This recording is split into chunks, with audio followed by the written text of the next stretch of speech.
साजिद तारड़ साहब, आपकी पाकिस्तान की सियासत पर गहरी नज़र होती है, तो पाकिस्तान के हवाले से बात कर लेते हैं। वज़ीर आज़म इमरान खान ने कुछ दिन पहले आलमी बरादरी से खिताब किया कर्ज़ों में रिलीफ के हवाले से कि उन ममालिक का सोचें जो ममालिक वसाइल की कमी के पेश नज़र कोरोना वायरस के हवाले से इकदाम नहीं उठा पा रहे।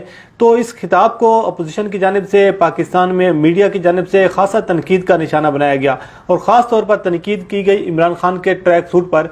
तो आप क्या समझते हैं, ये दुरुस्त तनकीद है सर? देखिए, सबसे पहले तो मैं आपको यह बताना चाहूंगा कि इमरान खान मेरी नजर में जुल्फकार अली भुट्टो के बाद दूसरा लीडर है जिसकी इंटरनेशनल लेवल पे कोई पिजराई, उसकी कोई रिस्पेक्ट है, जो वेल ट्रेवल्ड है, इंग्लिश लैंग्वेज पे उसको ग्रिप है, उसको करंट अफेयर पे ग्रिप है। उन्होंने ये अपील की, उन्होंने उससे पहले ईरान के बारे में रिक्वेस्ट की। Imran Khan is considered an international leader. उन्होंने रिक्वेस्ट की, उन्होंने फिर अपना करैक्टर अदा किया as a international leader, not only Pakistan. और उसी के रिजल्ट में आप ये देखें कि आईएमएफ ने $1.39 बिलियन का पैकेज दिया पाकिस्तान को। उसके बाद वर्ल्ड बैंक का 200 मिलियन का पैकेज आ रहा है। अमेरिका ने $8 मिलियन अलग आपको दिए, चाइना ने $4 मिलियन आपको दिए। ये इमरान खान साहब की वजह से हो रहा है। अलमिया पाकिस्तान का ये है, देखिए मैं छोटा सा आपको बताने की कोशिश करूंगा, मैं पॉलिटिकल साइंटिस्ट हूं। यहां पे अमेरिका में पाकिस्तान के साथ अलमिया ये रहे हैं, एक तो मिलिट्री डिक्टेटरशिप रही काफी अरसा, उसके बाद दो पार्टियां, 2 पार्टी सिस्टम ने बारी बना ली अपनी कि 4 साल 5 साल तुम लूट लो, उसके बाद फिर हम लूटेंगे, फिर आप आ जाना। पहली दफा पाकिस्तान में तजर्बा किया गया है थर्ड पार्टी का। अब उस थर्ड पार्टी का इशू ये था कि उसमें भी रिजेक्ट, इमरान खान साहब के पास भी दूसरी पार्टियों के रिजेक्टेड करप्ट लीडर हैं। खान साहब उसका इजहार कर चुके हैं कई दफा कि काश मेरे पास अच्छी टीम होती। अब इस वक्त एक फैक्टर तो यह है कि वो करप्ट गंदे अंडे जब भी थोड़े से हालात कमजोर होते हैं अपनी पार्टियों से पीछे मशवरे शुरू कर देते हैं करने, नंबर 1। दूसरा, आपकी ब्यूरोक्रेसी 2 ग्रुपों में डिवाइड हो चुकी थी। नून लीग के अपने अफसर थे करप्ट, पीपीपी के अपने करप्ट अफसर थे। एक बात आपके प्रोग्राम के वसासत से मैं ये कहूंगा, पाकिस्तान में करप्शन ब्यूरोक्रेसी के बगैर हो ही नहीं सकती। आपकी एस्टैब्लिशमेंट की मर्जी के बगैर सियासतदान करप्शन नहीं कर सकते, गारंटीड। लेकिन वो करप्शन वाले जो सियासत, जो आपकी ब्यूरोक्रेसी है, वो ग्रुप डिवाइडेड थी 2 ग्रुपों में। अब तीसरा ग्रुप अभी तक खान साहब क्रिएट ही नहीं कर सके ब्यूरोक्रेसी का। वो दोनों कंफ्यूज है, दोनों ग्रुप, कि आइदर इनके साथ काम किया जाए या ना किया जाए। अब उसमें खान साहब ने जो ये कहा, रिक्वेस्ट की, it's a wonderful request. Khan साहब again proven himself as a leader. मैं खान साहब की पर्सनली बड़ी रिस्पेक्ट करता हूं और खान साहब की अमेरिका में या वेस्टर्न सिविलाइजेशन में बहुत ज्यादा रिस्पेक्ट है as a prime minister versus पिछले अदवार में। मैं छोटी सी मिसाल दूंगा आपको कि यहां पे जरदारी साहब या नवाज शरीफ साहब आते थे कशकौल हाथ में लेके, लेकिन 300 बंदा साथ लेके आते थे लूटने शॉपिंग करने आते थे, 300 बंदा लेके। मुझे अभी तक याद है, नवाज शरीफ साहब आते थे, उनके साथ कुक उनके साथ आते थे पाकिस्तान से, उनके फोटोग्राफर उनके साथ आते थे, उनके बॉडीगार्ड साथ आते थे, और 300 बंदों के आते थे यहां पे शॉपिंग और तमाशे, मेरा मकसद। और आते क्या थे? कर्जा मांगने के लिए आते थे, इमदाद लेने के लिए। आपका क्या ख्याल है, अमेरिकन या अमेरिकन मीडिया ये सब कुछ देखता नहीं था? देखते वो क्वेश्चन करते थे कि यार उस मुल्क से आए हैं जहां अब रात को खा लें सुबह का पता नहीं है, तो ये क्या कर रहे हैं?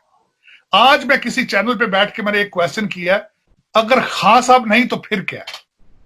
बिल्कुल सर, वैलिड। मुझे वो उस सोच से डर लगता है कि अगर खान साहब नहीं तो फिर क्या है? फिर डाका है, फिर डाका है, फिर उसके बाद मैं उसके बाद सूरत फातिहा पढ़ूंगा। वो कहते ना कि फिर उसके बाद सूरत फातिहा पढ़ी जा सकती है कि अगर खान साहब, मेरा अल्लाह ताला माफी दे, मैं समझता हूं खान साहब को ताकत दे, खान साहब अपनी टीम की सफाई अच्छे तरीके से करें, सबसे पहले तो मेरी दुआ ये, और दूसरे अपने 5 साल मुकम्मल करें, मेरी ये दुआ है। क्योंकि खान साहब की अपनी पर्सनैलिटी में कोई बल पेच नहीं है। हाँ, टीम उनके साथ नहीं है। पिछले दिनों उनके सामने डाका मारने की कोशिश चीनी की आटे की गई है। मेरा मकसद अब देखें वो किस तरह करते हैं। लेकिन Khan Sahab is a very sincere leader to Pakistan. उनकी हुब्बुल वतनी पे, उनका पाकिस्तान के लिए जज्बे पे जितना भी कहा जाए।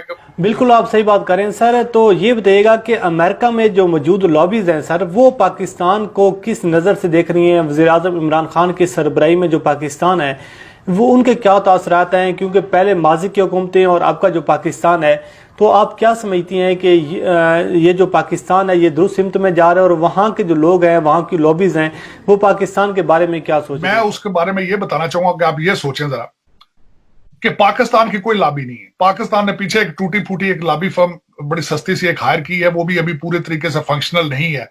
लेकिन खान साहब की वजह से, खान साहब की वजह से इंडियंस जो कि बिलियंस डॉलर्स लगा चुके हैं अमेरिका की सपोर्ट के लिए, बिलखसूस कश्मीर के हवाले से, उसके बाद इंडियंस की यहां पे लॉबी, उनके कांग्रेसमैन, इस वक्त जो 15-20 बड़ी ऑर्गेनाइजेशंस हैं उनके सीईओ इंडियन है। इन चीजों के बावजूद डोनाल्ड ट्रंप इंडिया जाके उनकी सरजमीन पे खड़े होके अगर पाकिस्तान की तारीफ करके आते हैं तो सिर्फ सेरा इमरान खान के सर है, किसी और के सर नहीं। हमारे यहाँ सर उसको भी खासा तनकीद का निशाना बनाया गया कि ये जो ट्रंप ने आकर भारत में तारीफ की है, उसकी मजबूरी थी अफगानिस्तान के हवाले से पाकिस्तान की तारीफ करना, तो इसको भी खासा तनकीद का निशाना बनाया गया पाकिस्तान में। अफगानिस्तान तो मजबूरी पहले भी थी, और आप अफगानिस्तान के साथ हेल्प, परवेज मुशर्रफ के दौर से आप हेल्प कर रहे हैं उनकी, ऐसी तो बात नहीं है। आप, मेरा मकसद या तो आप कहना कि आपने आज तक अमेरिका को कहीं आंखें भी निकाली हो, पहले भी आप उनके साथ चलते थे, हर स्टेप पे चलते थे उनके साथ। लेकिन सबसे बड़ी बात यह थी ना, एक तो साथ चलना, दूसरा कोई आपकी रिस्पेक्ट होनी, करैक्टर होना। करैक्टर को नहीं था, आपकी लीडरशिप के पास करैक्टर नहीं है। आप आज भी मैं आपको बता रहा हूं कि आपका एक तो कोरोना वायरस इशू है, दूसरा सबसे बड़ा आपका इशू करप्शन का है। आपने जमीन के आपके मुजफ्फराबाद के जल्जले के पैसे भी खाए थे आपने फ्रॉड में। आज भी डाकों का सीजन है। मैं तो कहता हूं पाकिस्तान में डाकों का सीजन है ये।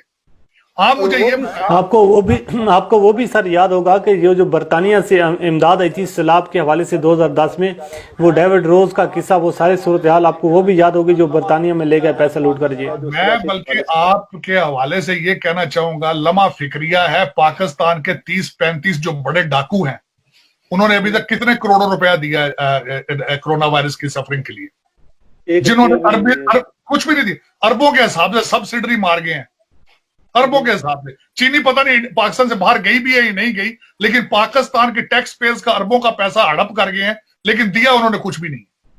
लम्हा फिक्रिया ही, लम्हा फिक्रिया। अच्छा सर, थोड़ा सा इस पर रोशनी डालिएगा कि ये जो मौजूदा हालात हैं कोरोना वायरस के हवाले से, अगर इन्हीं हालात में आसिफ अली जरदारी होते, नवाज शरीफ साहब होते, तो क्या उनको आप और इमरान खान साहब को अगर कंपैरिजन करें तो क्या वो मुख्तलिफ कर रहे होते जो वज़ीर आज़म इमरान खान साहब नहीं कर रहे? वो अभी मैं बता देता हूं वो क्या कर रहे होते। वो अभी तक 1.3 बिलियन डॉलर्स को न्यूयॉर्क, इंग्लैंड और दुबई ले जाने की तैयारी कर रहे होते। टोटली उन लोगों ने, ये बाहर से लोग इंपोर्ट करते थे नॉलेज वाले कि जो किस तरीके से पैसा पाकिस्तान से लीगली निकालना किस तरह। ये टोटल का टोटल पैसा, इसमें से मैं गारंटी कर देता हूं 80% निकल के दुबई के बिल्डिंगों में चला जाना था, लंदन की प्रॉपर्टियों में चला जाना था। देखिए डाकू ने क्या करना होता है, डाकू ने डाके की तैयारी करनी होती, वो होनी थी अभी भी डाके पड़ेंगे, लेकिन उस लिहाज से नहीं। उसकी वजह यह है कि मेरे ख्याल में इस वक्त बाजवा साहब और अपना Imran Khan is doing a wonderful job for Pakistan. दोनों लीडर जो हैं हमारे, वो दोनों पाकिस्तान के लिए मुखलस हैं, दोनों पाकिस्तान को बचाने के लिए कोशिशां हैं। अब उनके साथ टीम वर्क हो या ना हो, आपकी ब्यूरोक्रेसी काम करे ना करे, एस्टेब्लिशमेंट उसमें रोड़े अटकाए, दूसरे करें जिस तरह के। मैं आपको कहता हूं, आप हमेशा मैं ये कहता हूं, पाकिस्तान चोरी पकड़े तो कहते हैं जी जमहूरियत वो खतरे में है, किसी मौलवी का गिरबान करप्शन में पकड़े तो इस्लाम खतरे में है। ये हमें तो ये मेरा मतलब यही ले गया। लेकिन ये कि मेरे ख्याल में पहले से हालात बेहतर हैं। लोग, आप मीडिया ने, सोशल मीडिया ने बड़ा अच्छा काम किया है, लोगों को एजुकेट किया है, लोगों को बताया कि ये कौन है। खान साहब का आना, तब्दीली, नारा, ये अच्छी चीजें थी सारी। देखें, ये पूरे पिछले 70 साल का गंद जो था वो 1 साल में तो ठीक नहीं होना था, उसमें टाइम तो लगना है। तो यानी कि सर जो बात आप कर रहे हैं, इसका मतलब ये है कि पाकिस्तान का जो इमेज है वो बैरूनी, जो एक इंटरनेशनल लेवल पर पाकिस्तान का जो इमेज है वो बेहतर हो रहा है, आप उसको बेहतर होता हुआ देख रहे हैं। पाकिस्तान का इमेज इतना अच्छा हो चुका है कि आप सोच नहीं सकते कि ये खान साहब की वजह से IMF और वर्ल्ड बैंक का पैकेज है, वरना तो आपको पता ही है के हालात क्या है, मेरा पाकिस्तान का इमेज क्या है। सोचने वाली बात है कि दहशतगर्दी और करप्शन के अलावा तीसरा तो आपका नाम के इंट्रोडक्शन के साथ आता ही नहीं था।